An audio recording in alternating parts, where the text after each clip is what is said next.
I'm Tiffany Justice. I am 34 years old, born and raised in Utah, a little town called West Point, about 45 minutes north of Salt Lake City. Have been living here in Houston for about 3+ years, closer to 4, but around 3 years. So I'm biracial. My mother's Korean, born and raised in Seoul, and my father's from Chicago. They moved to LA originally, and then my emo lived in Utah, and so they convinced my parents to move over. Utah is very unique. It's, predominantly one race and it's predominantly one religion, and I was neither. Growing up as a child, I knew that I was different. I was pretty much the only, ethnic or colored person. There was only a handful, I would say. Definitely the only biracial mixed Korean Black person. Yeah, I knew that, my skin color was different, how my household was different than my friends. And I just had an overall sense that, yeah, I'm different. And I think that has pretty much carried on with me for the rest of my life. I still do feel like I'm different. There's a story that my mother told me once about my father playing with his children at the playground. He had the police called on him because they're like, this Black dude carrying this light-skinned kind of looking Asian baby, that looks abnormal, right? And so that was kind of the environment that they lived in. It was unique to have my mother be Korean and my father be Black. My household was very Korean. I don't know if my father had any choice or say in that. I ate mostly Korean food. We followed a lot of the Korean traditions in the household. Unfortunately, I'm not fluent in Korean. I was just such a rebellious child. My mom tried to get us to do, all the good stuff, all the piano and violin and stuff like that. But yeah, the household I grew up in was very Korean, and I love it. And I actually really appreciate having that experience.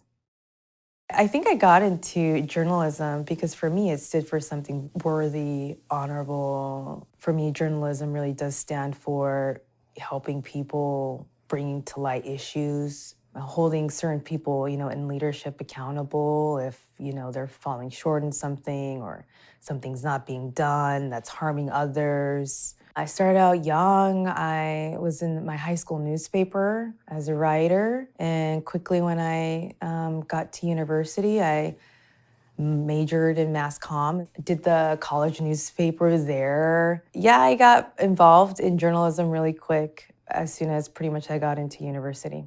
I would say the work that I'm most proud of is probably here in Houston. One of the stories was a story I did a few years ago. I had just moved pretty much down to Houston, and shortly after that, the pandemic started. I was introduced and I met Susan Jin. So Susan played a big part in really me getting into the Korean American community here and also feeling accepted. The story was all about the local Korean American community here stepping up and helping people in need here in the Houston area with masks, cloth masks, and they gave their time sewing all of those masks. I don't think she knew it at that time, but that was a very special moment for me because that was one of the first steps where I felt accepted. I'm like, oh, okay, maybe I am accepted. It sounds so funny, but maybe I am viewed as Korean, within the Korean community. I guess it was just like the first step of like, okay, maybe I can dive deeper into this and like look inwards and explore that a little bit more.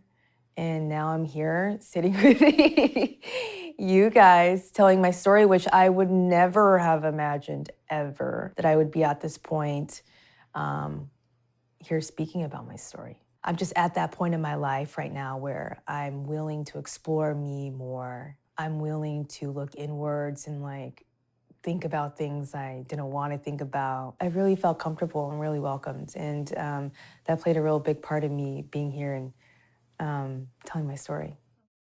I've always said that I'm biracial, I'm Black and Korean, and I love all of me. And I've always been empowered by that, but I've never really been open to share anything And so right now, and being a part of this has been liberating. And so I think I'm just going to be even more involved, having more conversations, with my siblings and my parents and my oma. So I look forward to that. But I think it's going to be good. I'm going to be much more involved, I believe, in the Korean community and kind of maybe diving more so um, in the Black community. I really grew up, an amazing household. I feel like people who are biracial really, take a step back, be proud of like where you grew up, how you grew up, and accept all of that. And it's not something to see as a fault. It's something that, makes you special and different and, and cool. So I hope it inspires others. Just be you and embrace it all. My name is Tiffany Justice, and this is my Korean American story.